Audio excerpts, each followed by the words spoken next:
Chaque soir, un petit chiot se blottissait contre le sol froid et dur, juste devant les portes de l'hôpital local, affrontant l'air glacial de la nuit. Le docteur Thomas, habituellement réservé, finit par le remarquer et découvrit la raison de cette fidélité bouleversante. Qu'est-ce qui pouvait bien expliquer une telle tristesse et une telle dévotion chez un si jeune animal? Par une nuit d'hiver particulièrement glaciale, les lumières chaudes et accueillantes de l'hôpital se reflétaient sur le sol gelé. Les gens, emmitouflés dans de lourds manteaux et des écharpes, entraient et sortaient en hâte, leur souffle visible dans l'air froid. Au milieu de cette agitation, une silhouette restait immobile. Un petit chiot au pelage en désordre et au regard fatigué, recroquevillé près des portes tournantes. Malgré le froid mordant, le petit chien ne cherchait ni abri ni nourriture. Il restait là, les yeux fixés sur l'entrée de l'hôpital, comme s'il attendait quelqu'un. Le docteur Thomas Guerrero, un pédiatre expérimenté, connu pour son sérieux et son dévouement au travail, remarqua le chiot pour la première fois en quittant l'hôpital ce soir-là. L'intensité du regard de l'animal l'arrêta net, l'obligeant à s'arrêter. « Qu'est-ce qu'il fait là ?» murmura le docteur Thomas en resserrant son écharpe autour de son cou.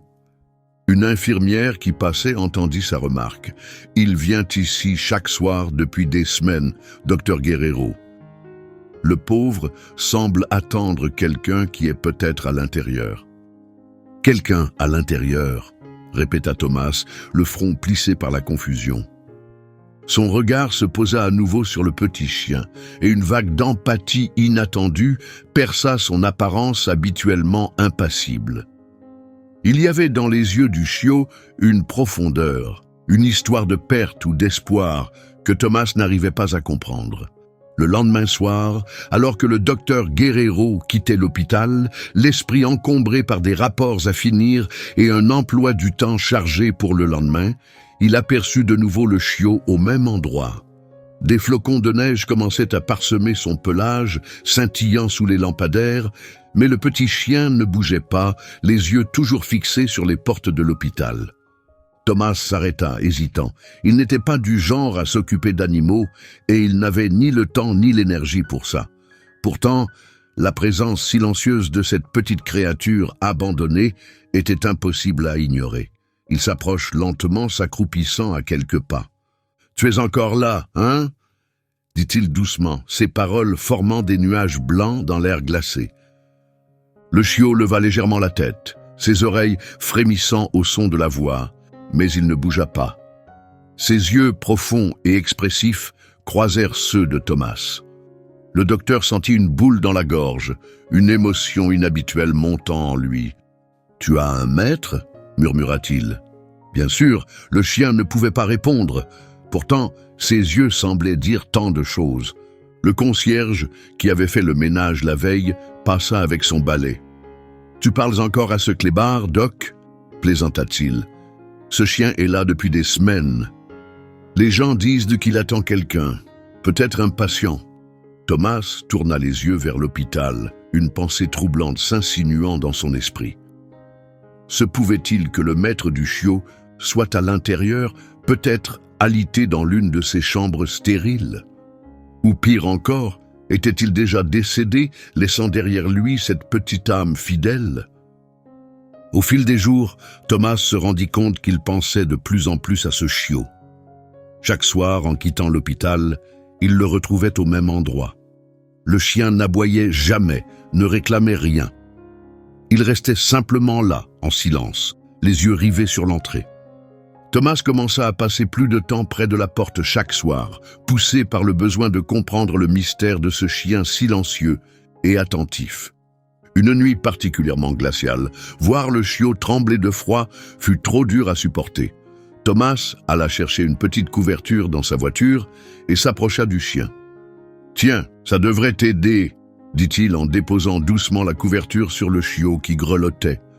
À sa grande surprise, le chiot accepta la couverture. Ses grands yeux confiants croisèrent brièvement ceux de Thomas avant de se tourner de nouveau vers les portes de l'hôpital. Cette nuit-là, l'image du petit chien solitaire resta gravée dans l'esprit de Thomas, l'empêchant de trouver le sommeil. Il se remit en question. Passait-il à côté de quelqu'un qui avait besoin d'aide, juste devant son lieu de travail ? Lui, qui avait pour mission de sauver des vies et de prendre soin des autres, laissait-il une vie ignorée sur le pas de sa porte ? Déterminé à agir, Thomas s'adressa à la réceptionniste pendant sa pause déjeuner le lendemain. « Est-ce que quelqu'un a signalé un chien perdu ?» demanda-t-il. « Pas à ma connaissance », répondit-elle en faisant glisser ses doigts sur le clavier. « Il appartient peut-être à un patient ?» suggéra Thomas, l'inquiétude perçant dans sa voix. « S'il vous plaît, dites-moi si quelqu'un vient demander après lui. » Au fil de la semaine, l'intérêt de Thomas se transforma en une décision silencieuse. Chaque soir, il laissait de la nourriture et de l'eau au chiot. Il remarqua avec un certain soulagement que les gamelles étaient vides chaque matin. Malgré cette attention, le chien gardait ses distances, son regard toujours tourné vers l'entrée de l'hôpital, comme s'il attendait quelqu'un qu'il ne pouvait pas oublier.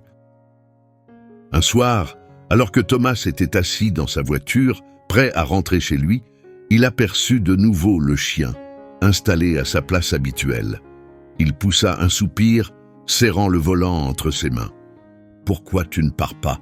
murmura-t-il, sa question résonnant avec l'inquiétude croissante et l'incompréhension qui le rongeait. La question de Thomas ne venait pas de l'irritation, mais d'un profond sentiment d'impuissance. Il avait l'impression de laisser tomber cette petite créature qui semblait attendre patiemment quelque chose, ou quelqu'un que Thomas ne pouvait pas lui offrir. Le week-end bouleversa un peu la routine habituelle de Thomas. En s'approchant de l'entrée de l'hôpital, il remarqua un groupe d'infirmières rassemblées autour du chiot. Parmi elles se trouvait Elena, connue pour sa douceur qui caressait doucement la tête du chien. « Il s'est enfin laissé toucher », dit Elena avec un sourire en apercevant Thomas. « On dirait qu'il commence à nous faire confiance. » Thomas s'agenouilla près d'eux, sa main suspendue au-dessus du pelage du chien. « C'est vrai, mon grand. Tu commences à t'ouvrir un peu à nous ?» demanda-t-il doucement. Il tendit la main, ses doigts caressant timidement le pelage doux, mais emmêlé du chiot. L'animal ne recula pas. Au contraire, il leva les yeux vers Thomas, son regard chargé d'un mélange poignant d'espoir et de tristesse. À cet instant, une décision se forma clairement dans l'esprit de Thomas. Il ne pouvait plus ignorer l'appel silencieux de ce chiot. Il devait comprendre ce qui se cachait derrière cette fidélité inébranlable. Qui ou quoi attendait-il? Cette question poussait désormais Thomas, non seulement comme médecin, mais comme homme touché par la souffrance discrète d'un animal fidèle. Le docteur Guerrero passa une nuit agitée, hanté par les pensées du chiot. Qu'y avait-il chez ce chien qui allait au-delà de la simple loyauté? Il ressentait une sorte d'appel plus profond, presque douloureux, dans la veille silencieuse de l'animal. Arrivé tôt à l'hôpital, Thomas se dirigea directement vers la réception. « Est-ce qu'on a reçu un signalement pour un chien perdu ?»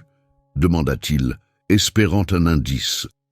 La réceptionniste secoua la tête avec regret. « Non, docteur Guerrero, rien du tout. C'est comme s'il était apparu de nulle part et avait décidé que cet endroit était le sien. » Thomas soupira, son regard se tournant instinctivement vers l'entrée, là où il savait que le chiot l'attendait. L'idée de laisser ce mystère sans réponse le rongeait. Il sentait qu'il devait agir. Après avoir terminé sa tournée du matin, Thomas alla voir Elena, l'infirmière qui avait su approcher le chien la veille. « Elena » commença-t-il, la voix teintée d'urgence. « Il faut qu'on fasse quelque chose. C'est évident que ce chien n'est pas arrivé ici par hasard. » Elena le regarda avec attention. « On dirait bien que tu t'es attaché à lui, pas vrai ?» dit-elle, percevant son inquiétude sincère. Thomas hésita, puis hocha la tête à contre-cœur. « C'est difficile à expliquer. » Il y a quelque chose chez ce chien, je crois qu'on passe à côté de quelque chose d'important. Elena lui adressa un sourire rassurant. Je connais quelqu'un au refuge animalier. Il pourrait nous aider à vérifier s'il a une puce. C'est un bon début, approuva Thomas. Allons-y. Plus tard dans la soirée, Elena apporta une laisse et tenta doucement de convaincre le chien de la porter. À leur grande surprise, le petit chien se laissa faire et les suivit sans résistance, bien qu'il frissonna légèrement en marchant vers l'intérieur du bâtiment. En observant ses pas hésitants, Thomas ressentit un pincement au cœur. Il n'avait pas envie d'effrayer l'animal, mais cela lui semblait nécessaire. Au refuge, une employée tenta de scanner le chien à la recherche d'une puce électronique. « Rien !» annonça la technicienne, le visage assombri. « Il n'a aucun enregistrement nulle part. » Thomas serra les lèvres, frustré. « Alors qu'est-ce qu'on fait maintenant ?»« On pourrait poster sa photo en ligne, » proposa Elena. « Peut-être que quelqu'un le reconnaîtra. » Le personnel du refuge acquiesça, prit rapidement une photo du chien et la publia sur des forums locaux et les réseaux sociaux. « Si son propriétaire est quelque part, il verra ça », les rassura la technicienne. Thomas hocha la tête, même si un doute commençait à s'installer en lui.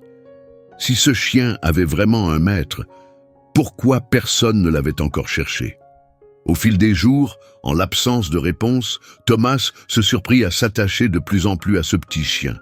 Il ne l'avait pas encore emmené chez lui, mais passait beaucoup de temps avec lui devant l'entrée de l'hôpital. Le calme de l'animal lui offrait une pause apaisante, loin du tumulte du service pédiatrique. Un soir, assis à ses côtés sur les marches de l'hôpital, Thomas laissa parler ses pensées d'une voix douce et pensive. « Tu sais, avant de te rencontrer, je n'avais jamais vraiment réfléchi à ce que signifiait la loyauté. Mon travail, c'est des routines, réparer les choses, puis passer à autre chose. Mais toi, tu restes... peu importe ce qui se passe. » Le chien pencha la tête, comme s'il écoutait chaque mot avec attention. Thomas laissa échapper un léger rire. « Tu m'écoutes mieux que la plupart de mes collègues, ça c'est sûr. » Mais son sourire s'évanouit en croisant le regard du chiot, chargé d'une profonde tristesse mêlée à une lueur d'espoir que Thomas ne pouvait ignorer. « Qui est-ce que tu attends ?» murmura-t-il. Le mystère s'intensifia le lendemain lorsque Thomas surprit des bribes de conversation entre deux patients âgés dans la salle d'attente. « Ce chien, dit l'un d'eux d'un ton pensif, me rappelle une histoire que j'avais entendue. Un chien qui attendait chaque jour à une gare pendant des années après la mort de son maître. » Thomas s'arrête net. Était-il possible que ce soit le même genre d'histoire? Le maître du chien était-il décédé, laissant derrière lui ce compagnon fidèle? Un frisson lui parcourut l'échine à cette pensée. Poussé par le besoin de comprendre, il alla voir Elena avec une demande inhabituelle. « Je sais que c'est peu probable, » avoua-t-il. « Mais si jamais le maître de ce chien était un patient ici, et qu'il n'est jamais reparti. » Elena s'interrompit, mesurant la portée de cette requête. « C'est délicat, Thomas, mais je vois que ça te tient à cœur. Voyons ce qu'on peut trouver. » Ils passèrent les heures suivantes à fouiller les dossiers des dernières semaines, cherchant le moindre indice qui pourrait correspondre à l'arrivée du chien à l'hôpital. Soudain, Elena inspira brusquement. « Thomas, regarde ça !» Elle lui montra le dossier d'un homme âgé nommé Eduardo Langle, admis à l'hôpital 3 semaines plus tôt pour une crise cardiaque et décédé peu de temps après. Il vivait seul, nota Elena en lisant le dossier. Aucun parent proche répertorié. Un poids s'installa dans la poitrine de Thomas. Était-ce lui, le maître du chien? « C'est possible, » répondit Elena dans un souffle. « Mais comment le chien aurait-il su venir ici ?» Thomas secoua la tête, troublé. « Je n'en ai aucune idée, mais il faut qu'on continue à creuser. » Plus tard, ce soir-là, Thomas était assis sur les marches de l'hôpital, le chien blotti contre lui. « Eduardo Langle » murmura-t-il, prononçant doucement le nom.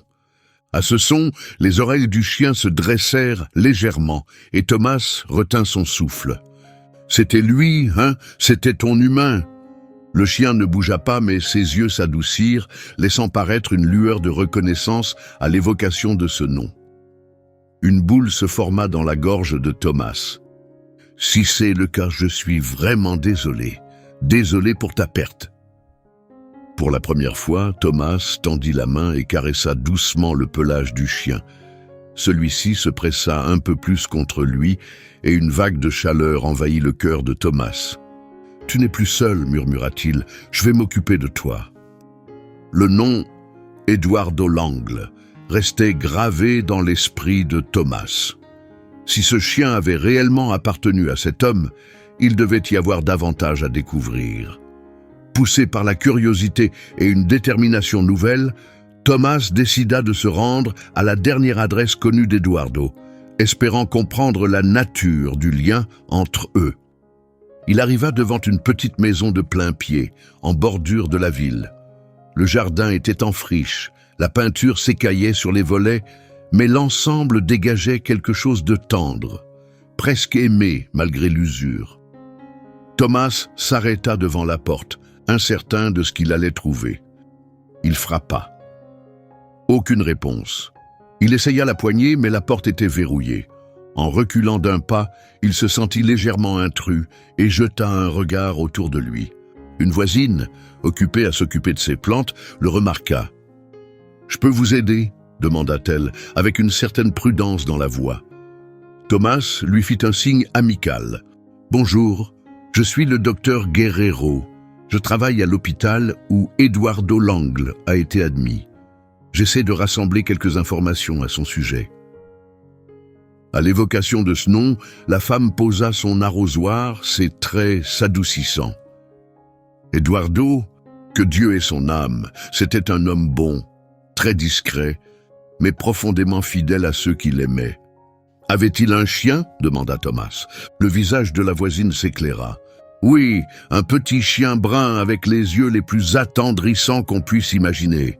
Ce chien était son ombre, ils étaient inséparables. » Une boule d'angoisse monta dans la gorge de Thomas. « Savez-vous ce qu'il est devenu après le décès d'Eduardo ?» Le sourire de la femme s'effaça et elle essuya ses mains sur son tablier. « J'ai pensé qu'il avait fugué. Le pauvre, il devait être bouleversé. » Thomas jeta un regard vers l'hôpital dont la silhouette se découpait au loin. « Il est assis devant depuis des semaines. » La voisine écarquilla les yeux. « Il est encore là ?» Ce chien adorait Eduardo plus que tout. S'il attend là-bas, c'est qu'il ne comprend pas qu'Eduardo ne reviendra pas. Plus tard, à l'hôpital, Thomas raconta l'histoire à Elena. « Maintenant, tout s'éclaire, » expliqua-t-il en faisant les 100 pas dans la salle de repos. « Ce n'est pas juste un chien errant, il est en deuil. » Elena hocha la tête, son visage marqué par le poids de la situation. « Mais qu'est-ce qu'on fait maintenant? Il ne peut pas rester là éternellement. » « Je ne sais toujours pas, » avoua Thomas, « mais je ressens une responsabilité envers lui. Eduardo est parti, il n'a plus personne. Peut-être que je devrais l'emmener chez moi. » Les lèvres d'Elena s'étirèrent en un sourire doux. « Tu t'es attaché à lui, n'est-ce pas ?» Thomas poussa un long soupir et se massa la nuque. On dirait bien. « Il a tant enduré, je ne peux pas l'abandonner maintenant. » Ce soir-là, Thomas s'approcha doucement du chien, une laisse à la main, et lui parla d'une voix apaisante. « Salut, mon grand, » murmura-t-il, « et si tu venais avec moi un moment? Je vais m'occuper de toi. » Le chien hésita, sa queue frémissant d'incertitude. Peu à peu, il laissa Thomas passer la laisse autour de son cou. Pour la première fois, il suivit de lui-même, non pas vers un refuge, mais vers la voiture de Thomas. Une fois rentré chez lui, Thomas installa un lit chaud dans un coin du salon et remplit une gamelle d'eau fraîche et de nourriture. Le chien explora prudemment les lieux avant de se blottir dans son nouvel espace. « Ce n'est pas un hôpital, » murmura Thomas en s'agenouillant à ses côtés, « mais j'espère que tu t'y sentiras en sécurité. » Dans les jours qui suivirent, le chien s'adapta peu à peu à son nouvel environnement. Il suivait Thomas d'une pièce à l'autre, sa confiance grandissant visiblement de jour en jour. Thomas ressentait un lien de plus en plus fort avec lui, et pour la première fois depuis des années, sa maison semblait pleine de vie. Mais le calme ne dura pas. Un soir, alors que Thomas terminait son dîner, il remarqua le chien près de la porte, la queue frémissante d'impatience. « Qu'est-ce qu'il y a, mon grand ?» demanda-t-il en posant sa fourchette. Le chien poussa un léger gémissement et gratta la porte. Intrigué, Thomas l'ouvrit, le laissant sortir dans le jardin. Mais au lieu de vagabonder, le chien se retourna vers lui avec un regard suppliant, puis s'élança brusquement vers la rue, s'arrêtant de temps en temps pour s'assurer que Thomas le suivait. Perplexe mais curieux, Thomas enfila son manteau et partit à sa suite dans la rue tranquille. Le chien le guida à travers ruelles sinueuses et carrefours animés, jusqu'à un parc à la lisière de la ville. « Quel est le but de tout ça ?» demanda Thomas, son souffle formant des nuages dans l'air glacé. Le chien aboya doucement, puis avança, menant Thomas vers un banc isolé sous la lumière d'un lampadaire. Sur le banc reposait une enveloppe, avec inscrit en lettres tremblantes « Eduardo Langle ». Le cœur battant, Thomas ramasse l'enveloppe. À l'intérieur, une lettre manuscrite dont l'encre était parfois estompée, mais toujours lisible. Les premières lignes lui glacèrent le sang. « Mon cher ami, si tu lis ceci, c'est que j'ai quitté ce monde. Mais il est essentiel que tu comprennes combien tu as compté pour moi. » Thomas lut la lettre à voix haute, sa voix tremblante d'émotion. C'était un mot profondément émouvant, écrit par Eduardo, comme s'il s'adressait directement à son chien bien-aimé. La lettre débordait de gratitude, d'amour et du dernier espoir d'Eduardo, que son compagnon trouve le bonheur, même en son absence. À la fin de la lecture, les larmes coulaient librement sur les joues de Thomas. Le petit chien était assis calmement à ses côtés, la tête tendrement posée sur le genou de Thomas, comme s'il comprenait la portée du moment. « Eduardo t'aimait profondément », murmura Thomas, en caressant doucement son pelage. « Et maintenant, je promets de perpétuer cet amour. » Sur le chemin du retour, Thomas gardait en tête chaque mot de la lettre. Le petit chien, silencieux, était blotti sur le siège à côté de lui. La lettre avait confirmé ses soupçons. Ce chien n'était pas un simple errant. Il avait été tout pour quelqu'un. À présent, il était perdu, peut-être à la recherche de réponses qu'il ne trouverait jamais. Une fois rentré, Thomas posa la lettre avec soin sur le comptoir de la cuisine. Il se prépara une tasse de thé, cherchant un peu de réconfort pour ses émotions bouleversées. Le chien était allongé à ses pieds, sa queue battant doucement le sol. « Tu es vraiment extraordinaire, tu sais ?» dit Thomas, en se penchant pour lui gratter les oreilles. « Je crois que je n'ai jamais rencontré quelqu'un d'aussi fidèle que toi. » Le chien pencha la tête, comme s'il comprenait, puis laissa échapper un petit gémissement. Thomas rit doucement, apaisé par cette présence réconfortante. « D'accord, j'ai compris, tu as faim, reconnut-il. » Il remplit la gamelle de Rex, car désormais le chien avait un nom, et s'assit à ses côtés pendant qu'il mangeait. Le bruit régulier de ses croquettes résonnait dans la pièce, apportant une étrange mais douce sérénité. Au fil des jours, Thomas observe une transformation en lui-même. Bien qu'il ait toujours été dévoué à son travail, il ressentait désormais un nouveau sens à sa vie, un but qui dépassait les murs de l'hôpital. Prendre soin de Rex apportait un rythme différent à son quotidien. Promenade matinale, repas partagés, soirée calme, passée côte à côte sur le canapé. Très vite, Thomas se mit à appeler le chien Rex, un nom qui semblait parfaitement convenir à sa nature courageuse et fidèle. Mais l'adaptation de Rex à sa nouvelle vie n'était pas sans difficulté. Bien qu'il se soit attaché à Thomas, il arrivait que sa loyauté envers Eduardo refasse surface. Certaines nuits, Rex restait assis devant la porte, le regard perdu dans le vide, comme s'il attendait quelqu'un qui ne reviendrait jamais. D'autres fois, au simple bruit d'une voiture passant dans la rue, il dressait les oreilles avec espoir, avant de les baisser, déçu, l'instant d'après. Un soir, alors que Thomas travaillait sur des dossiers à la table de la cuisine, Il remarqua Rex qui arpentait nerveusement la pièce, d'avant en arrière, incapable de se poser. « Qu'est-ce qui ne va pas, mon grand ?» demanda Thomas en posant son stylo. Rex aboya doucement, puis trottina jusqu'au comptoir où reposait la lettre d'Eduardo. Il toucha le bord de l'enveloppe avec sa patte, puis leva les yeux vers Thomas, chargé d'une supplique silencieuse. « Il te manque un, » murmura Thomas en s'agenouillant près de lui. « Je ne peux pas ramener Eduardo, mais je te promets que je ferai tout ce que je peux pour te rendre heureux. » Rex répondit en léchant doucement la main de Thomas, sa queue remuant légèrement. Pour Thomas, c'était le signe d'une confiance naissante, fragile, mais de plus en plus forte. Et pourtant, un malaise persistant ne le quittait pas. La lettre, bien qu'empreinte d'affection, semblait évoquer des choses non dites. Qu'est-ce qui avait amené Eduardo à l'hôpital? Quelles avaient été les circonstances de ces derniers jours? Poussé par ces questions, Thomas retourna à l'hôpital pour consulter le dossier médical d'Eduardo. Il découvrit alors qu'Eduardo luttait silencieusement contre une maladie incurable depuis plusieurs mois.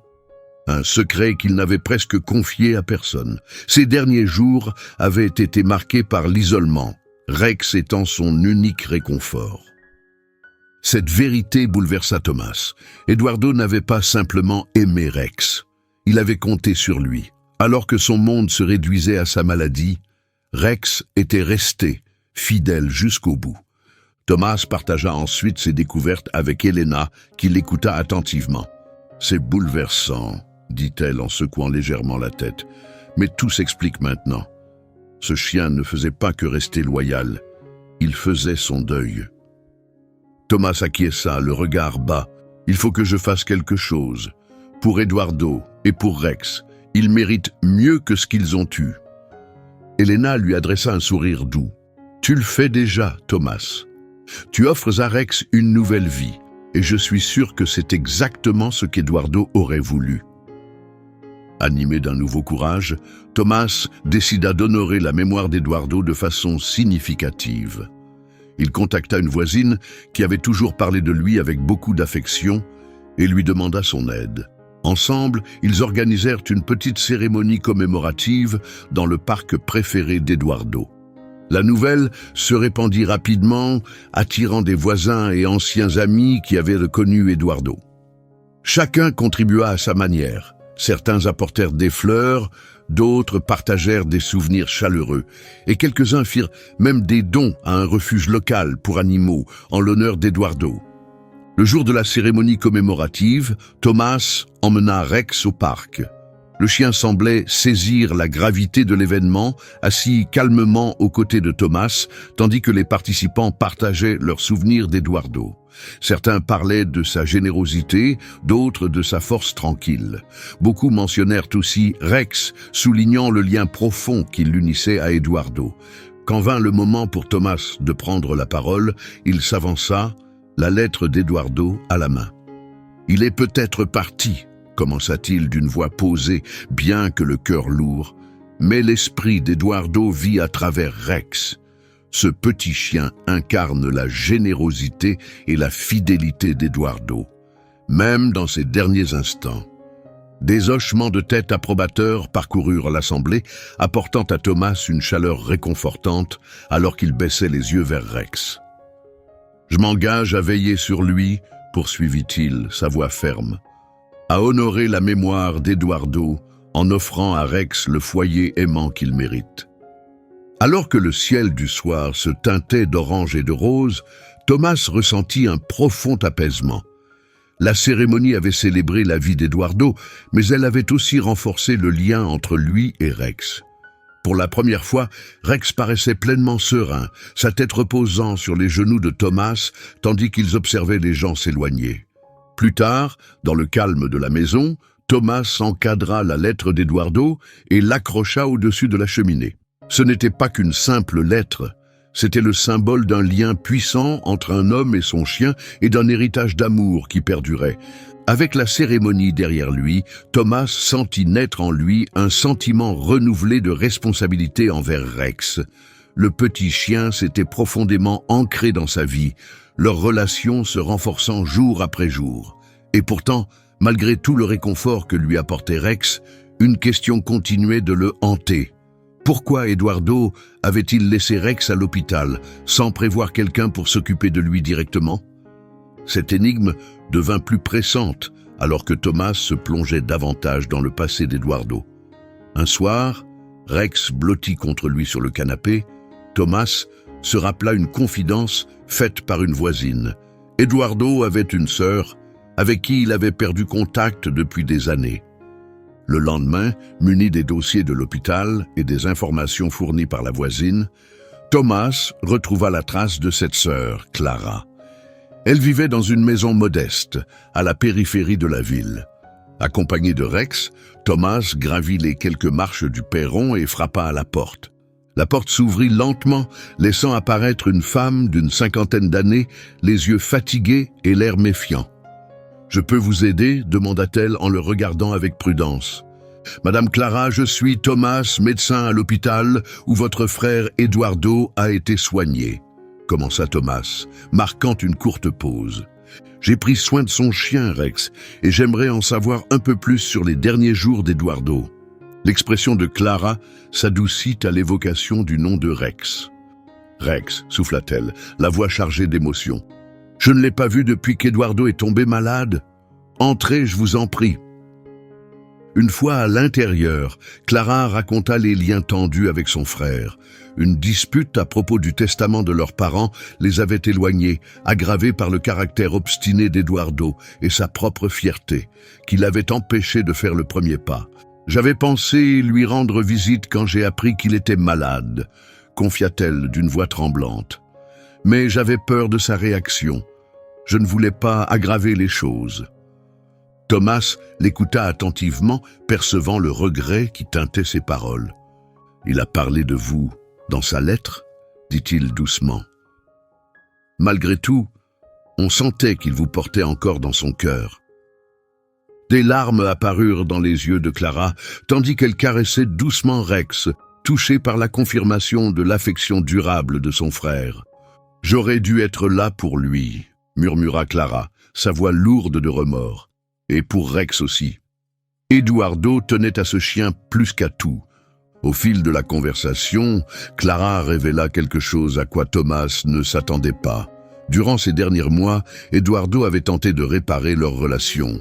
Il avait laissé des messages vocaux, écrit des lettres et même essayé de lui rendre visite. « Mais j'ai eu trop peur de répondre », avoua Clara. « Je pensais qu'il était déjà trop tard. » Thomas fut saisi d'une vague de détermination. « Il n'est jamais trop tard pour honorer sa mémoire », l'encouragea-t-il. « Vous pouvez m'aider à prendre soin de Rex.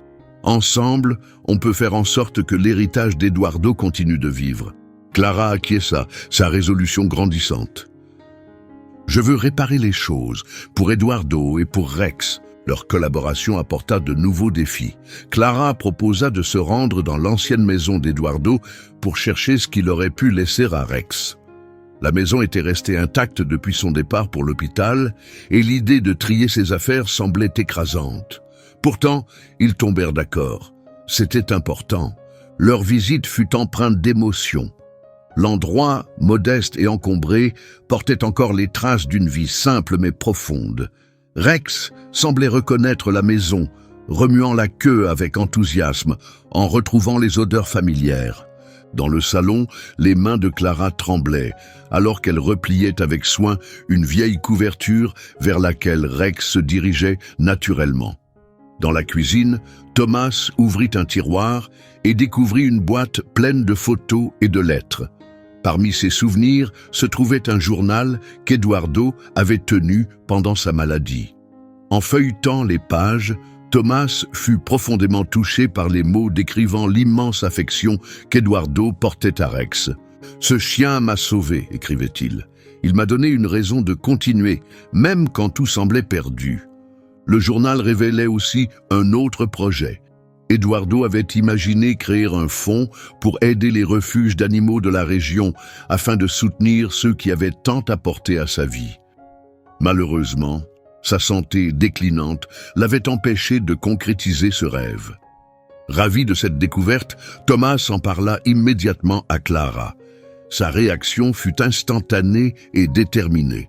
« Il faut que ça se réalise », affirma-t-elle. « C'est exactement ce qu'Eduardo aurait voulu.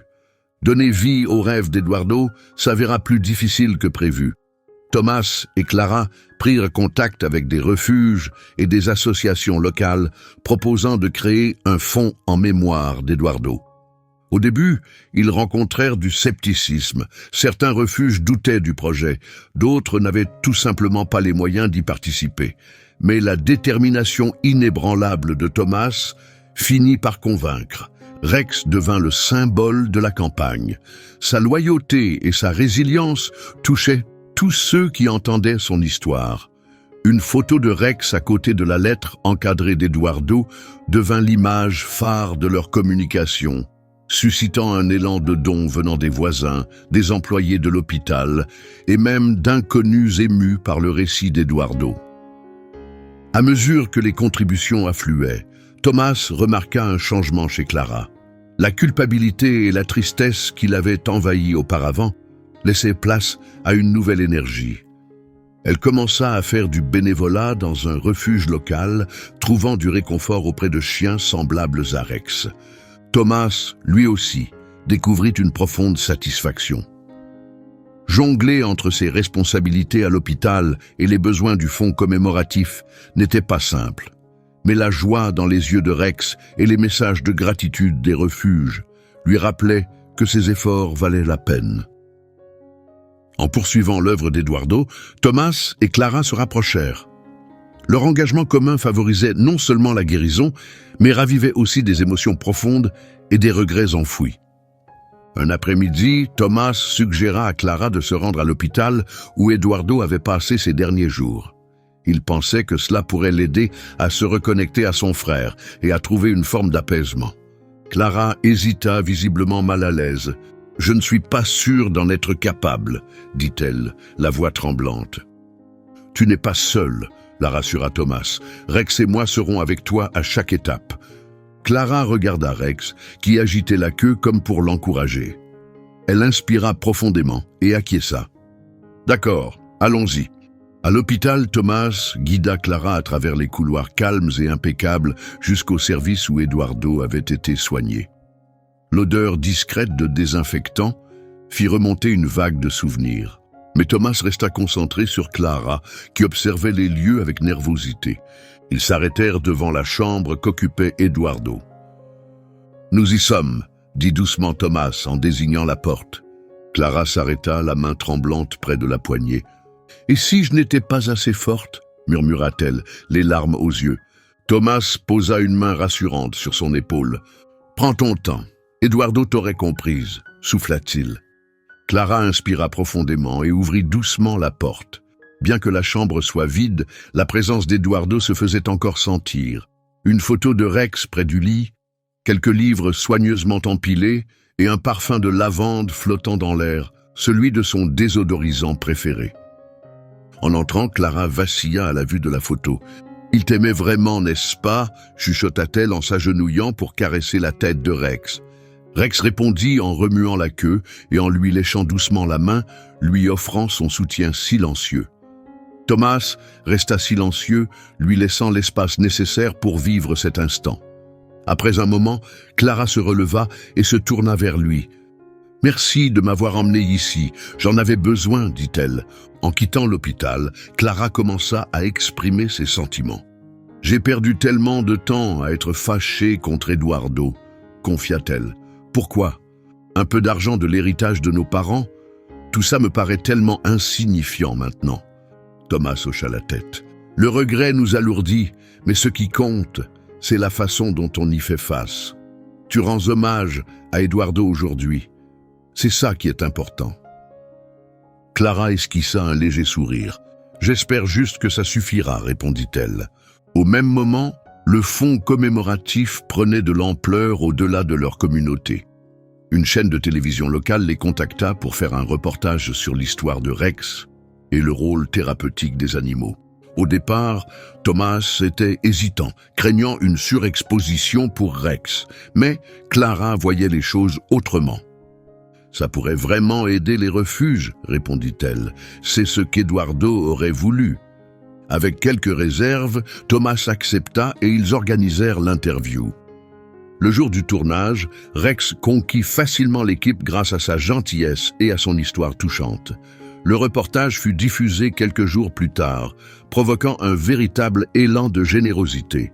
Des personnes de tout l'État les contactèrent pour saluer l'engagement d'Eduardo envers le bien-être animal.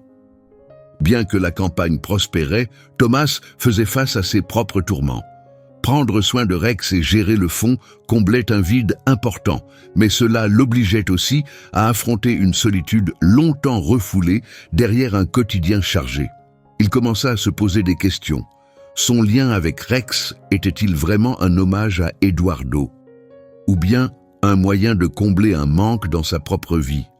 Un soir tranquille, alors que Thomas et Rex se détendaient sur le canapé, Clara fit une visite inattendue, portant une boîte d'affaires personnelle d'Eduardo qu'elle avait triée.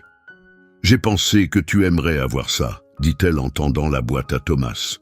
À l'intérieur, Thomas découvrit des lettres manuscrites, plusieurs photos et des livres sur l'éducation canine. Il déplia une lettre adressée à celui qui prendra soin de Rex. En lisant les mots sincères d'Eduardo, exprimant sa gratitude envers la personne qui s'occuperait de Rex, l'émotion monta en lui.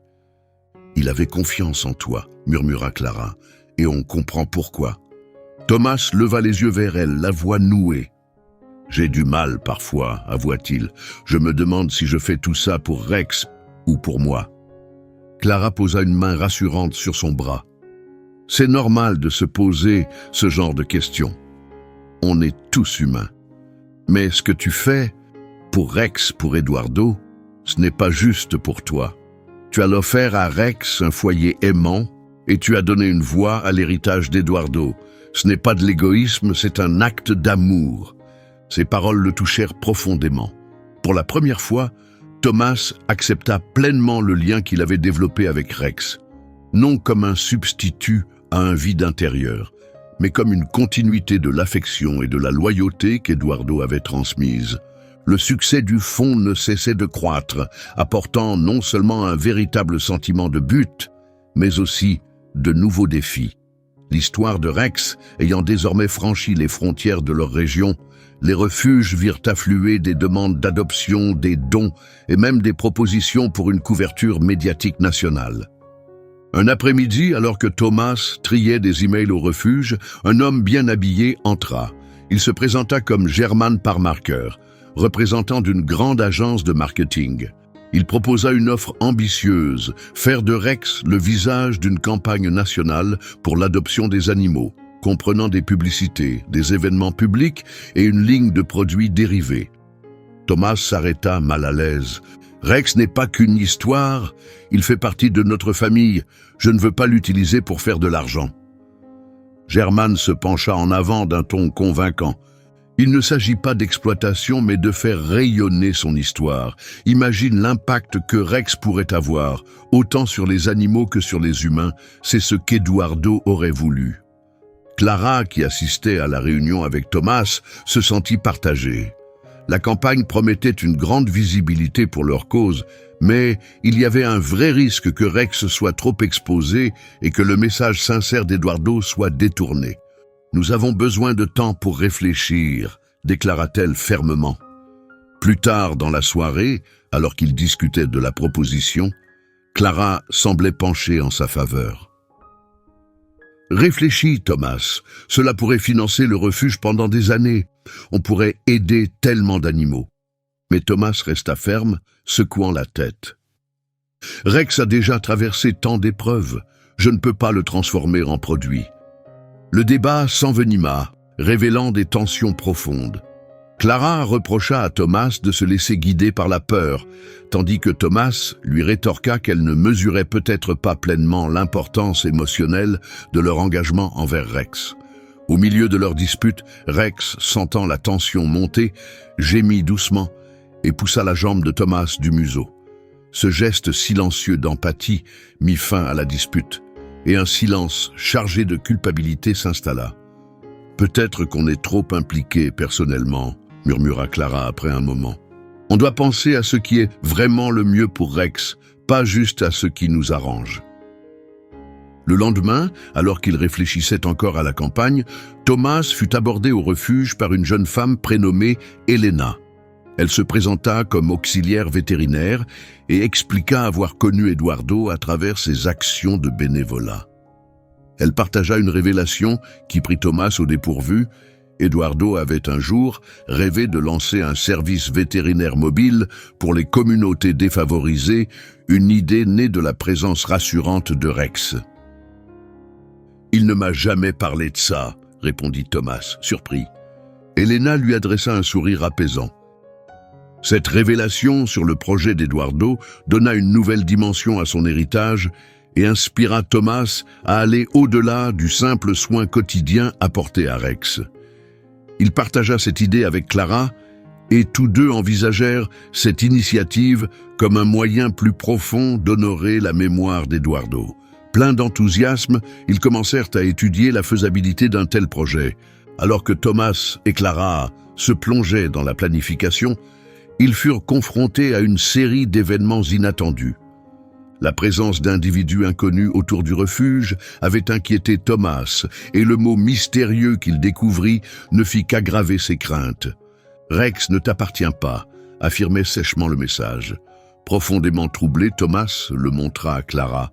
« Qu'est-ce que tu penses que ça veut dire ?» demanda-t-il, la voix tremblante d'inquiétude. Clara fronça les sourcils. La gravité de la situation se lisait sur son visage. « Tu crois que quelqu'un essaie de réclamer Rex ? Peut-être qu'avec toute cette attention médiatique, il le considère comme précieux maintenant. » Le malaise s'installa lourdement entre eux. Pour protéger le refuge et Rex, ils décidèrent d'installer des caméras de surveillance et d'informer la police locale du message menaçant. Pourtant, le sentiment d'insécurité persista. Quelques jours plus tard, alors qu'ils faisaient face à ces complications, Germán Parra appela pour leur demander une décision finale concernant la campagne. Thomas et Clara, encore secoués par les récentes menaces, acceptèrent de le rencontrer pour discuter de leurs doutes. Pendant la réunion, la conversation prit une tournure inattendue. Germán révéla qu'un autre groupe s'était manifesté, affirmant être les propriétaires de Rex et menaçant d'intenter un procès s'il ne leur était pas rendu. Ils menacent d'une action en justice si Rex ne leur est pas restitué, expliqua Germán. Cela pourrait tout compliquer. La détermination de Thomas vacilla face à cette menace sur la stabilité de Rex. Il savait que Rex appartenait à Eduardo, son fidèle compagnon depuis tant d'années. L'idée de le perdre à cause d'une fausse revendication était profondément bouleversante. « Est-ce qu'ils ont des preuves ?» demanda Clara, la voix tendue par la situation. Germán secoua la tête. « Pas encore. » Mais avec toute l'attention que reçoit Rex en ce moment, il n'est pas rare que des gens surgissent avec des histoires inventées. Vous devez vous préparer à cette possibilité. Ce soir-là, Thomas s'assit en silence avec Rex, caressant doucement sa fourrure pendant qu'il reposait tranquillement à ses pieds. « Qu'est-ce qu'on va faire, mon grand ?» murmura-t-il dans le calme apaisant du moment. Rex répondit par un regard doux, empli de confiance et d'affection. Ce lien silencieux raviva chez Thomas une nouvelle détermination. Il décida de fouiller les documents d'Eduardo, espérant y trouver une preuve irréfutable qui confirmerait l'histoire de Rex. Plongé dans sa recherche, Thomas passa la nuit à examiner les vieux papiers d'Eduardo. Ses efforts furent récompensés lorsqu'il trouva une enveloppe usée contenant les papiers d'adoption de Rex. Les documents détaillaient comment Eduardo avait adopté Rex auprès d'une association de sauvetage plusieurs années auparavant et comprenaient des photos et des signatures attestant de leur authenticité.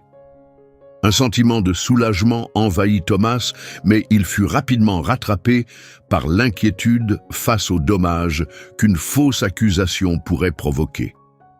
Cela menacerait non seulement leur mission, mais aussi l'intégrité de l'héritage d'Eduardo que Thomas s'efforçait de défendre avec tant d'ardeur. La situation atteignit un point critique lorsque Clara reçut une nouvelle décourageante de Germane. Malgré leur implication initiale, la campagne avançait sans eux, ayant choisi un autre chien comme mascotte. « Ça ne me semble pas juste », déclara Clara, bouleversée après avoir partagé la nouvelle avec Thomas. Il continue sans vraiment comprendre le message qu'on voulait faire passer. Thomas acquiesça d'un signe de tête déterminé. Alors on continue à notre manière. Le projet de clinique mobile d'Eduardo, il est temps de lui donner vie.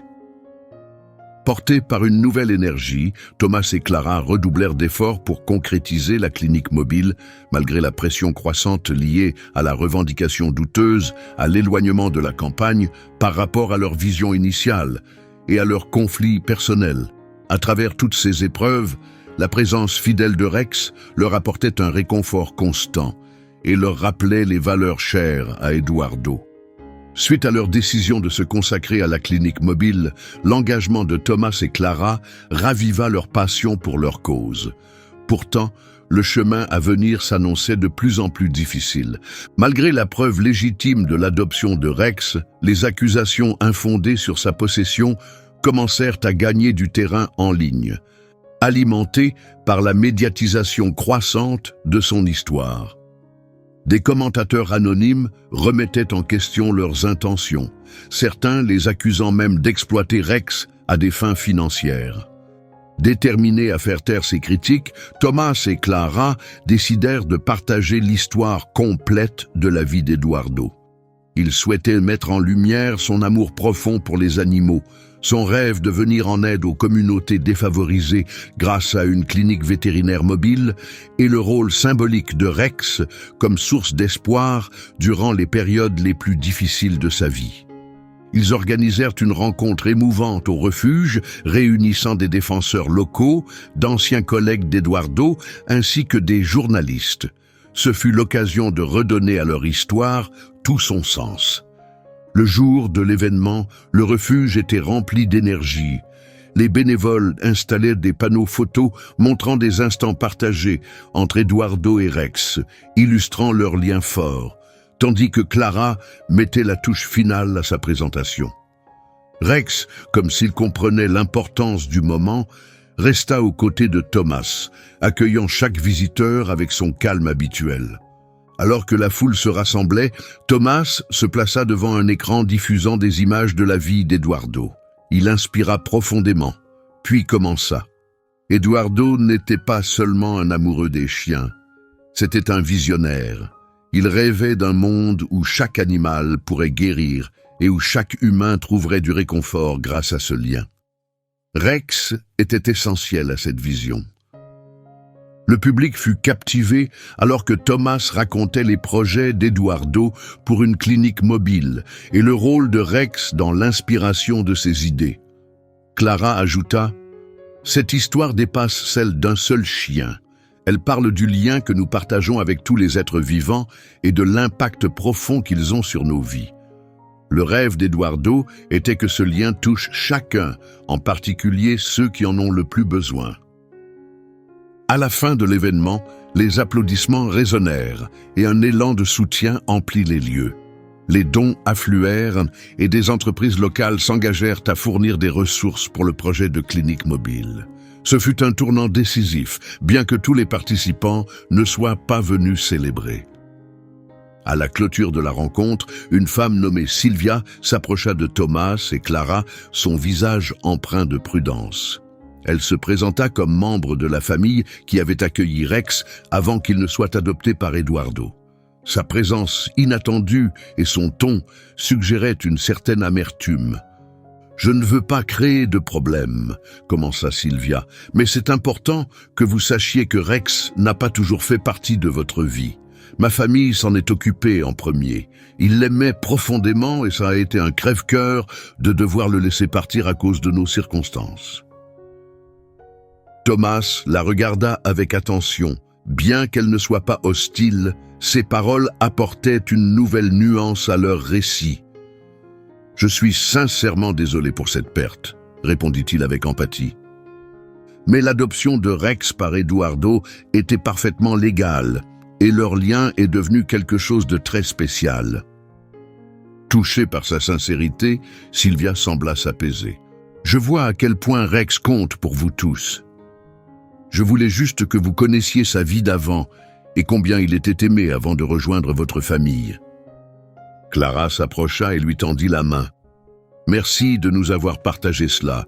Il est clair que Rex a touché de nombreuses vies. Nous serions ravis d'en savoir plus sur ses premiers jours avec votre famille, si vous êtes d'accord. » Sylvia marqua une pause, puis accepta l'idée d'une future rencontre. Leur échange ouvrit une voie fragile mais prometteuse vers une meilleure compréhension du passé de Rex. Pendant ce temps, la situation avec la campagne de Germán Parra devenait de plus en plus tendue. Le chien choisi pour représenter le projet ressemblait étrangement à Rex, et les supports promotionnels laissaient croire à un lien trompeur avec l'héritage d'Eduardo. Troublé par ces récents événements, Thomas prit une décision ferme et appela Germán.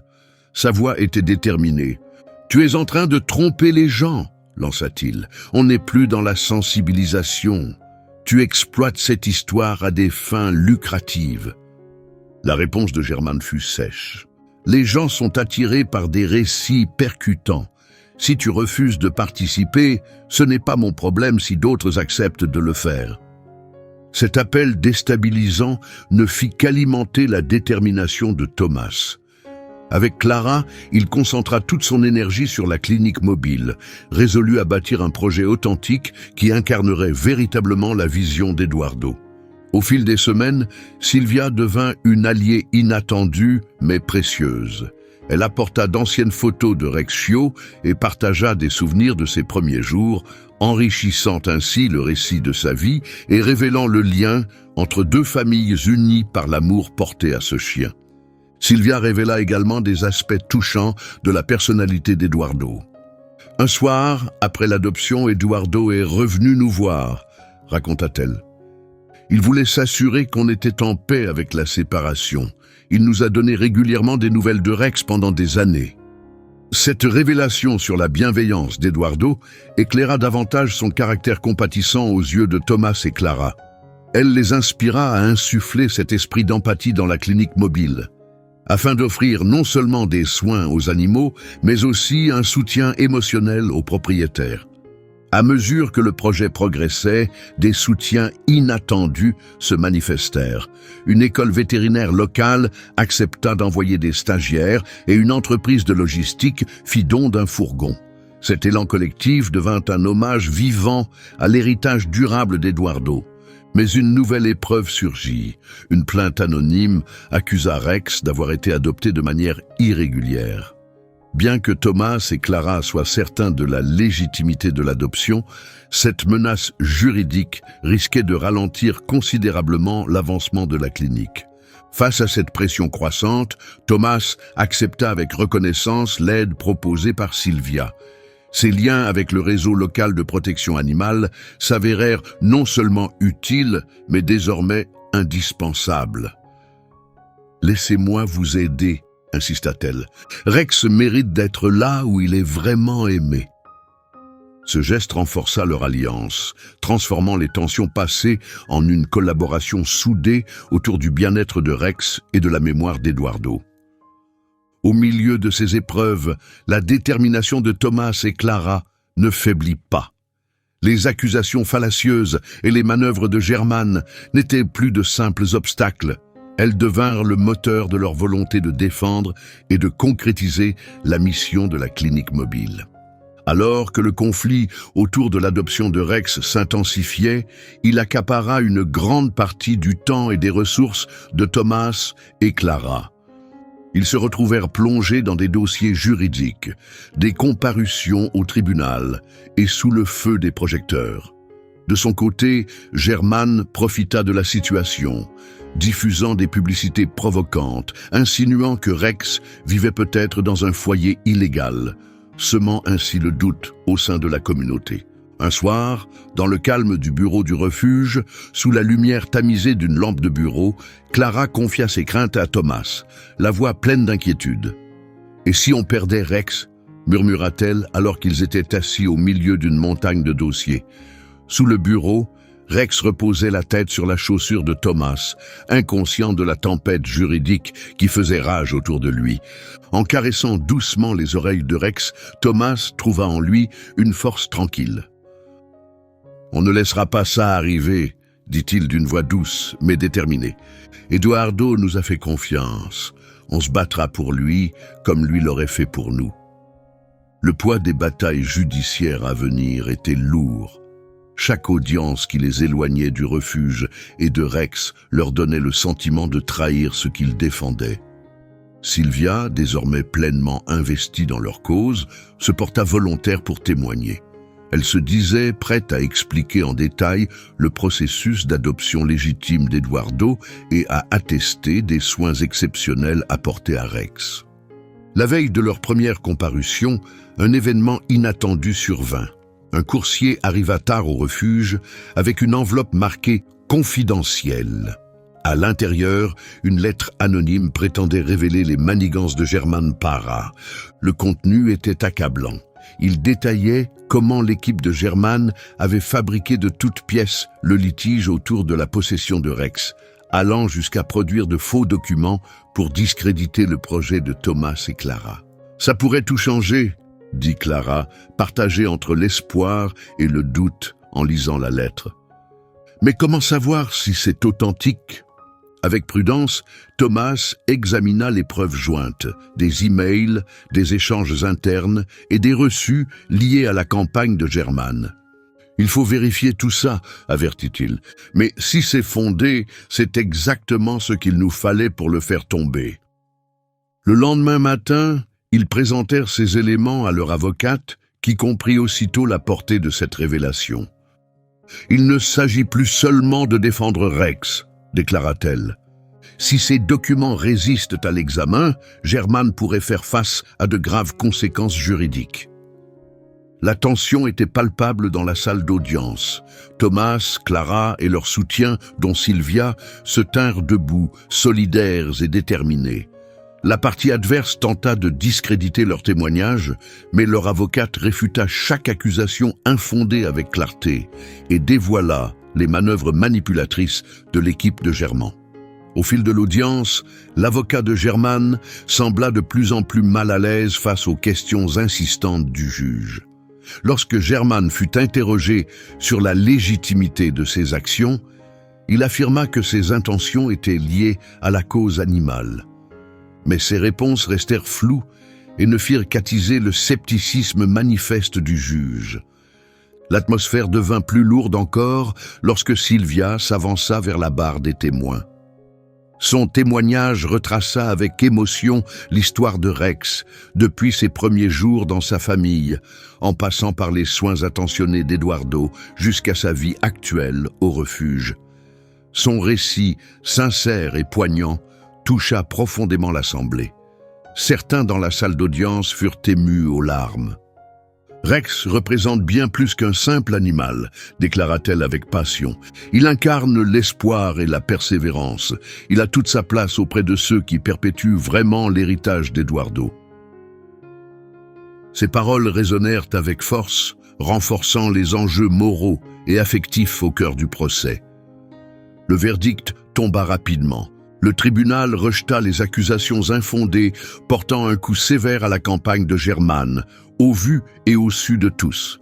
À la sortie du tribunal, Thomas, Clara et Sylvia s'enlacèrent, entourés d'une pluie de questions des journalistes. « Rex restera exactement là où il doit être », déclara Thomas d'un ton ferme, malgré la fatigue accumulée. « Et le rêve d'Eduardo continue. » Cette victoire judiciaire apporta un certain apaisement, mais ne marqua pas la fin des épreuves. Les mensonges de Germán avaient semé le doute dans la communauté, amenant beaucoup à se demander comment de telles falsifications avaient pu se propager. Déterminés à regagner la confiance de leur entourage, Thomas et Clara préparèrent un grand événement pour lancer officiellement la clinique mobile. Ce serait l'occasion de réaffirmer leur engagement envers la mission d'Eduardo et de mettre en lumière l'implication collective qui avait permis de la concrétiser. À l'approche de la date, la tension restait palpable. L'ombre laissée par Germane planait toujours. Malgré les menaces anonymes et les tentatives de discrédit, Thomas et Clara ne fléchirent pas. Ils se consacrèrent pleinement à l'organisation du lancement, mobilisant les bénévoles et communiquant activement sur les objectifs de la clinique. Le jour venu, Rex incarnait toute la résilience du chemin parcouru. Sa simple présence attirait petits et grands, et sa joie contagieuse faisait naître des sourires tout autour. Thomas ne pouvait s'empêcher de penser à quel point Eduardo aurait été fier de voir tout cela. La foule dépassa toutes leurs attentes. Les médias locaux immortalisèrent l'événement et les réseaux sociaux du refuge furent inondés de messages de soutien. Thomas et Clara, côte à côte, présentèrent la clinique. Un véhicule moderne, parfaitement équipé, arborant fièrement la citation favorite d'Eduardo. Chaque animal mérite une seconde chance et chaque personne mérite la joie qu'ils apportent. Les applaudissements furent retentissants et Thomas se laissa gagner par l'émotion. Cette inauguration représentait bien plus que l'aboutissement de leurs efforts. Elle incarnait la force du lien humain-animal, la solidarité d'une communauté et la persévérance face à l'adversité. Pourtant, au cœur de cette joie, une inquiétude persistait. Comment Germane réagirait-il après une humiliation aussi publique ? Conscients qu'ils ne pouvaient baisser la garde, Thomas et Clara restèrent vigilants, sachant que l'avenir de la clinique pouvait encore être menacé. Malgré le succès éclatant du lancement, la prudence demeurait. L'éventualité d'un retour de flamme de Germán Parra planait toujours, et tous se tenaient prêts. Refusant de s'éclipser discrètement après sa défaite, Germán lança une campagne malveillante, usant de ce qui lui restait d'influence pour semer le doute sur l'intégrité du refuge et de la clinique. Sur Internet, des comptes anonymes apparurent soudainement, accusant le refuge de détourner des fonds, d'avoir inventé l'histoire de l'adoption de Rex et d'exploiter la générosité publique à des fins personnelles. Les proches de Germán n'hésitèrent pas à renforcer les accusations, publiant des encarts incendiaires dans les journaux locaux. Ces manœuvres rallumèrent les doutes chez ceux qui hésitaient encore sur la légitimité du projet de Thomas et Clara. « Son réseau est plus étendu qu'on ne le pensait », observa Clara un soir, les yeux rivés sur l'avalanche d'accusations infondées. « Si on n'agit pas maintenant, tout ce qu'on a construit risque de s'écrouler. » Le visage fermé, Thomas acquiesça. Les coups dans l'ombre ne suffiront pas contre lui. Il est temps d'éclairer les choses au grand jour et de l'acculer avec la vérité. Déterminés, ils organisèrent une réunion publique pour présenter de manière transparente la véritable histoire de Rex, le but de la clinique mobile, et pour rendre hommage à la vision d'Eduardo. Ils comptaient aussi dévoiler les manigances de Germán, dans l'espoir de restaurer la confiance et le soutien de la communauté. Sylvia mobilise ses contacts pour garantir une forte affluence. Si on révèle qui est vraiment Germán, tout le monde verra clair, affirma-t-elle avec conviction. Le soir de l'événement, la salle municipale bourdonnait d'activité. Habitants inquiets, journalistes et représentants locaux avaient répondu présents. Germán Parra entra à son tour, entouré d'un petit groupe de fidèles, affichant une assurance qui laissait penser qu'il ne craignait rien. Thomas fut le premier à prendre la parole. Sa voix était ferme lorsqu'il évoqua la vision d'Eduardo pour le refuge, les sacrifices consentis et l'impact profond sur tant d'animaux et de familles. Clara enchaîna, racontant les obstacles affrontés depuis la mort d'Eduardo, y compris les attaques calculées de Germán. Nos efforts ont toujours visé le bien-être des animaux et de notre communauté, déclara-t-elle, l'émotion dans la voix. Mais certains cherchent à démolir ce travail au nom de leurs intérêts personnels. Puis vint le tour de Sylvia. Elle présenta des preuves accablantes contre Germán, issues de documents internes. Elle montra des emails compromettants, des relevés financiers et des témoignages d'anciens collaborateurs. La salle laissa échapper des murmures et des exclamations de stupeur à mesure que l'ampleur de la supercherie était révélée. Il ne s'agit pas seulement de Rex, conclut Sylvia. Il s'agit de faire face à la corruption et de défendre ce qui est juste. À ces mots, Germain se leva brusquement, le visage rouge de colère. « Ce n'est qu'une campagne de diffamation contre moi », tonna-t-il, sa voix résonnant dans toute la salle. « Vous ne pouvez rien prouver. » Thomas s'approcha calmement du micro, brandissant le document officiel confirmant le rejet des accusations de Germain par le tribunal. « C'est déjà fait », déclara-t-il avec assurance. « Le tribunal a reconnu vos mensonges et maintenant la communauté les voit aussi. » L'atmosphère devint tendue. Les partisans de Germain se mirent à chuchoter entre eux et certains quittèrent discrètement la salle. Pendant ce temps, le reste de l'assemblée éclata en applaudissements, manifestant clairement son soutien à Thomas, Clara et Sylvia. Dans une tentative désespérée pour sauver son image ternie, Germain organisa une conférence de presse dès le lendemain. Il se présenta en victime d'un complot, accusant Thomas et Clara de corruption et de collusion. Mais sa crédibilité était déjà en miettes, et seuls quelques fidèles lui restaient. À l'inverse, le refuge connut un élan de soutien sans précédent. Les dons affluèrent, de nouveaux bénévoles se joignirent à l'équipe et la communauté se rassembla autour de l'héritage d'Eduardo. La clinique mobile, autrefois accueillie avec scepticisme, devint un symbole de persévérance et d'espoir. Portée par cet élan, Clara reçut un appel d'une chaîne de télévision locale. Elle souhaitait diffuser l'histoire de Rex lors d'un créneau en prime time, en mettant en avant les efforts du refuge et le potentiel de la nouvelle clinique.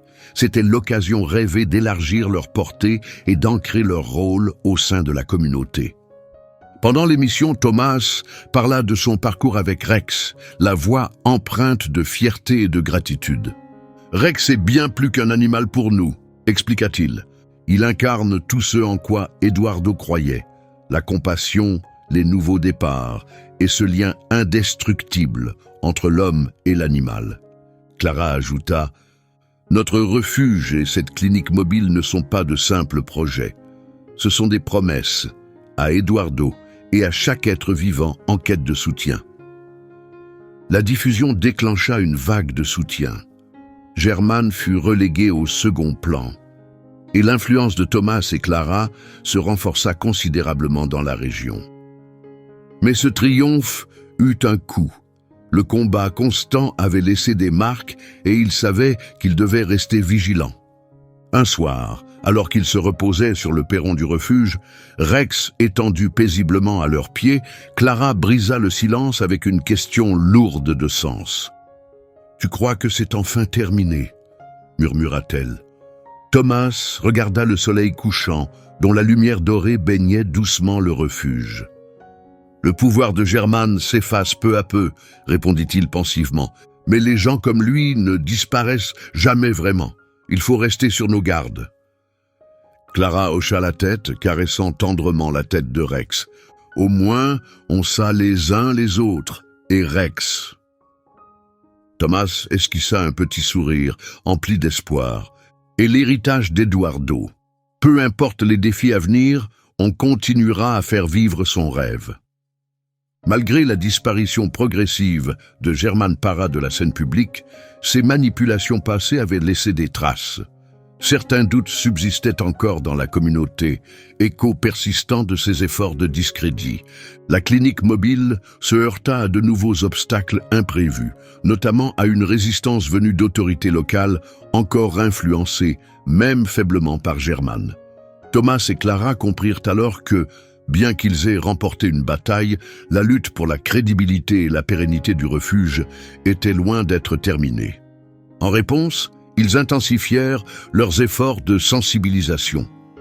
Le refuge organisa des portes ouvertes chaque semaine pour mettre en valeur ses actions, tandis que les déplacements de la clinique mobile dans les zones défavorisées se transformaient en véritables rassemblements communautaires. Rex, toujours le héros de cette histoire, joua un rôle central dans ces initiatives. Sa présence rassurante attirait les visiteurs et touchait les cœurs. Mais ce fut une crise inattendue qui mit réellement à l'épreuve la résilience du refuge et de la clinique. Par une soirée venteuse, le téléphone de Clara sonna soudainement avec insistance. C'était Sylvia, sa voix tendue. Elle rapportait un déversement chimique survenu dans une usine industrielle voisine. La zone était en cours d'évacuation en raison de la montée des eaux toxiques et des signalements faisaient état d'animaux errants piégés par les inondations. « Nous devons agir vite !» déclara Sylvia, d'une voix tendue au téléphone. « Les autorités locales sont débordées et ne peuvent pas donner la priorité aux animaux. » Sans hésiter, Thomas et Clara mobilisèrent leur équipe et préparèrent la clinique mobile pour ce qui allait être sa mission la plus difficile. Les bénévoles rassemblèrent en urgence des cages, des fournitures médicales et du matériel, tandis que Clara contactait les responsables locaux pour obtenir l'autorisation d'entrer dans la zone sinistrée. À leur arrivée, ils furent confrontés au chaos.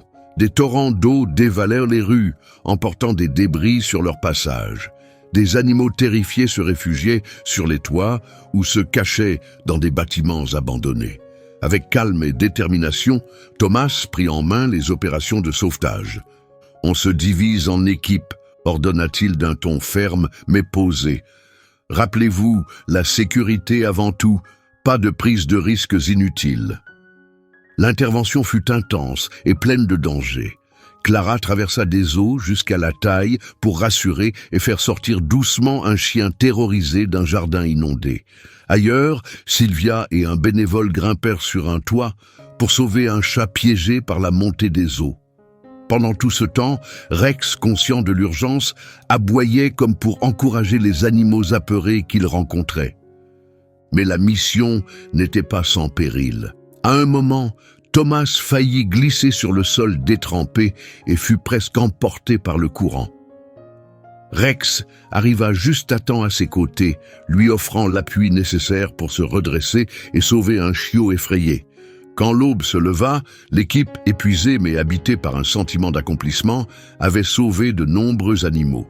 Ils rentrèrent au refuge, où la clinique mobile était déjà en pleine activité. L'équipe soigna, nourrit et réconforta sans relâche les animaux rescapés. Rex, fidèle et plein de tendresse, fut aperçu en train de lécher doucement les blessures d'un petit chaton, un moment touchant qui résumait toute la profondeur de cette mission. Leur sauvetage courageux attira rapidement l'attention des médias. Des équipes de télévision locales vinrent filmer les images poignantes des animaux sauvés et des efforts inlassables des secouristes. Thomas et Clara partagèrent leur expérience lors d'interviews, soulignant la gravité de la situation et leur engagement indéfectible. « C'est ça le cœur de notre travail », confia Clara, émue, à un journaliste. « Chaque vie compte. Et nous nous engageons à protéger et prendre soin de ceux qui ne peuvent pas se défendre. » Cette mission réussie renforça non seulement la réputation du refuge, mais mobilisa aussi toute la communauté autour de sa cause. Les dons affluèrent, les inscriptions de bénévoles augmentèrent, et le planning de la clinique mobile fut rempli pour les mois à venir. Même les décideurs qui étaient autrefois sceptiques saluèrent publiquement le rôle essentiel du refuge. Face à ce succès, Germán Parra tenta une dernière manœuvre pour nuire au refuge. Il lança une plainte sans fondement, accusant la clinique mobile d'avoir mis en danger la sécurité publique durant l'intervention. Mais ces accusations perdirent rapidement toute crédibilité. Les nombreuses preuves de l'impact positif de la clinique l'écrasèrent, entachant définitivement sa réputation. Lors d'un affrontement tendu au tribunal, Thomas et Clara appuyèrent leur défense avec les témoignages émouvants de propriétaires d'animaux reconnaissants, de responsables locaux solidaires et d'experts médicaux qui confirmèrent le rôle essentiel de la clinique. Le juge rejeta la plainte de Germán en quelques heures à peine et l'obligea en plus à rembourser les frais juridiques du refuge. Ce jugement marqua la fin définitive des manigances de Germán. Lorsqu'il quitta la salle d'audience, le poids de son échec était visible sur son visage. Pendant ce temps, le refuge prospérait plus que jamais. Dans les semaines qui suivirent, alors que Thomas et Clara étaient assis sur le perron du refuge, repensant à leur parcours difficile mais gratifiant, Un moment de paix les enveloppa. Rex reposait calmement à leurs pieds, et ils savouraient en silence la satisfaction d'une victoire bien méritée. « On a parcouru un sacré chemin », dit Thomas, la voix remplie d'émotion.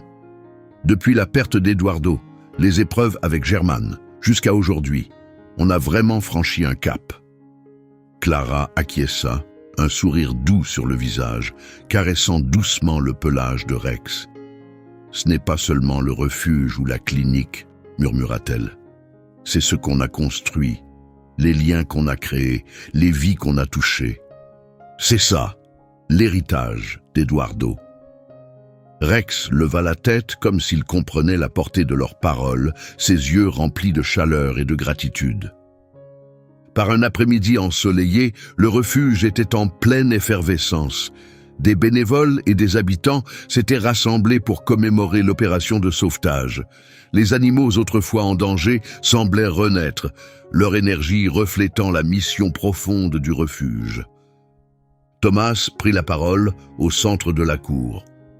Aujourd'hui, nous célébrons non seulement notre action pendant la tempête, mais aussi ce que nous sommes devenus, ensemble.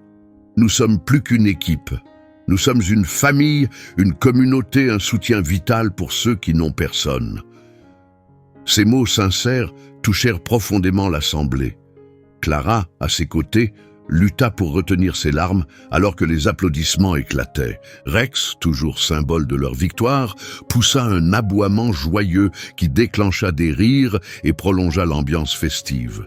Quand Lisa s'approcha de l'entrée de la cour, sa présence interrompit brièvement la célébration. Tenant un petit bouquet de fleurs, elle s'arrêta un instant, prit une inspiration, puis s'avança dans la foule qui s'écartait doucement. Thomas et Clara se précipitèrent vers elle. La voix tremblante d'émotion, Lisa leur tendit le bouquet. « Je voulais simplement vous dire merci », dit-elle sincèrement. « Sans vous et votre équipe, ma petite Daisy ne serait pas là aujourd'hui. » Thomas lui répondit avec un sourire humble. « Nous avons juste fait ce qu'il fallait », assura-t-il.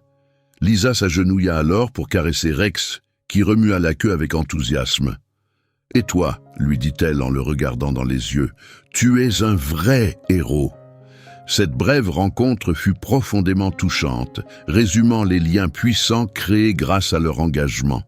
Alors que l'événement touchait à sa fin et que le soleil disparaissait derrière l'horizon, Clara tira doucement la manche de Thomas, les yeux brillants d'anticipation. « Il y a quelque chose que je voulais te montrer, » dit-elle, sa voix teintée de mystère. Elle le guida vers la clinique mobile stationnée à la lisière de la cour.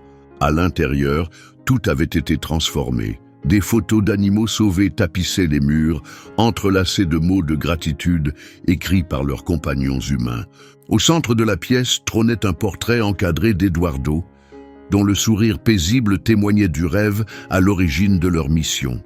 « C'est notre hommage pour lui », expliqua Clara, la voix chargée d'émotion. Tout ce qu'on a accompli, chaque épreuve qu'on a surmontée, tout partait de sa vision. Thomas observa le mémorial, le cœur gonflé de fierté et de nostalgie. « Il serait fier », murmura-t-il dans un souffle. À leur sortie de la clinique, un mouvement attira leur attention à l'entrée du refuge. Un groupe d'enfants, accompagnés de leur enseignante, s'avançait avec des pancartes faites à la main portant les mots « Merci » et « Héros de la tempête ». Inspirés par les actions du refuge, ils étaient venus exprimer leur reconnaissance. Ils remirent à Thomas et Clara une grande banderole couverte de messages touchants et de dessins d'animaux. Un petit garçon s'approcha, tendant un dessin de Rex. « C'est mon héros », dit-il timidement en levant les yeux vers Thomas. Thomas s'accroupit pour prendre le dessin, les larmes aux yeux. « C'est mon héros aussi », répondit-il en caressant tendrement le pelage de Rex. À la tombée du soir, le refuge retrouva un calme apaisant, empreint des échos d'une journée mémorable. Thomas et Clara s'installèrent sur le perron. Rex confortablement blotti entre eux, son regard paisible tourné vers l'avenir. « La boucle est bouclée », murmura Clara, pensive. « On est passé de tout perdre à construire quelque chose de bien plus fort que ce qu'on imaginait. » Thomas acquiesça, les yeux fixés sur la ligne d'horizon. Et ce n'est que le début, il reste tant à faire, tant de vies à toucher. Rex posa sa tête sur les genoux de Clara, son attitude sereine confirmant la voie qu'ils avaient choisie. Dans son regard, ils retrouvèrent cette force tranquille et cet espoir qui les avait guidés à chaque étape. Alors qu'ils savouraient les fruits de cette journée, le téléphone de Clara vibra. Un message venait d'arriver.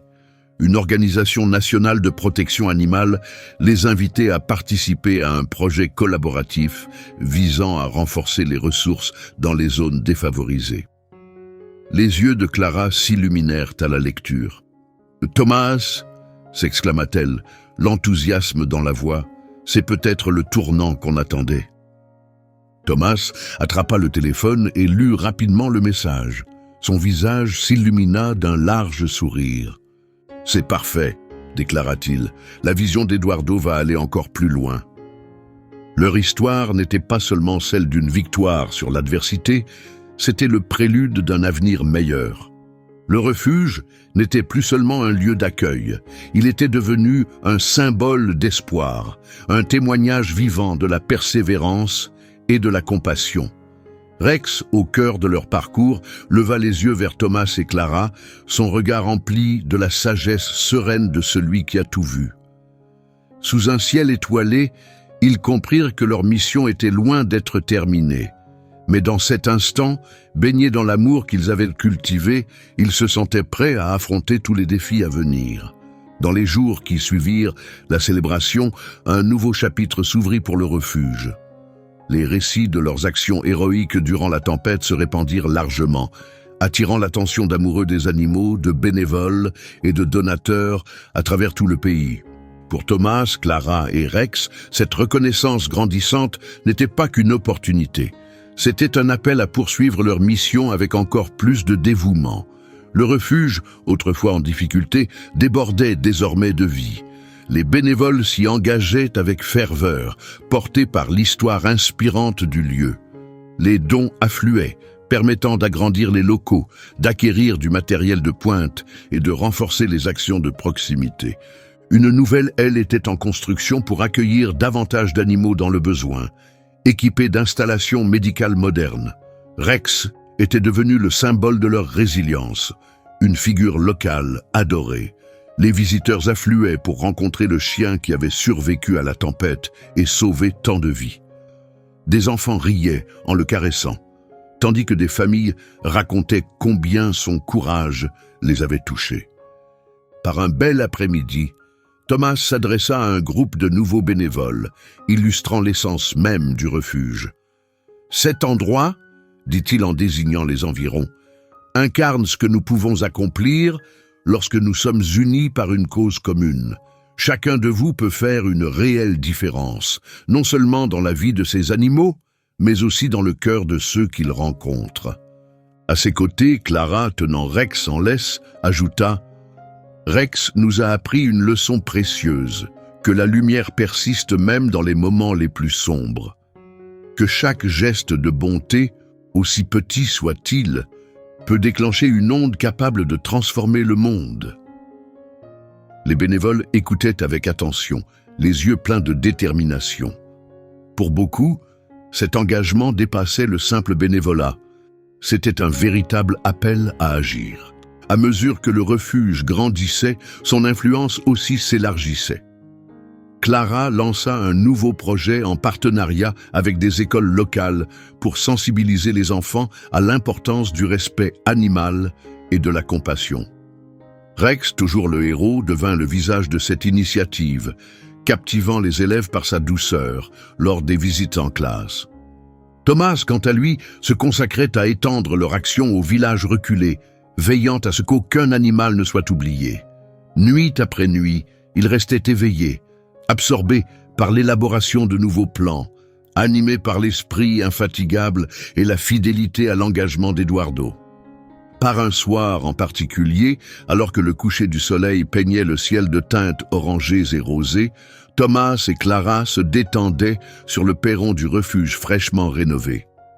Rex, leur fidèle compagnon, reposait paisiblement à leurs pieds, baignés dans une douce quiétude.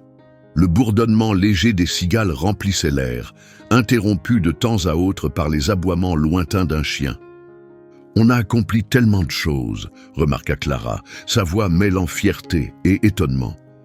Thomas acquiesça d'un signe de tête. « Et pourtant, la route est encore longue. » Clara posa doucement sa main sur son bras. « On la parcourra ensemble. » Ils partagèrent un moment de silence, chacun plongé dans ses pensées, repassant le chemin parcouru, les épreuves surmontées, les animaux sauvés, les leçons précieuses apprises.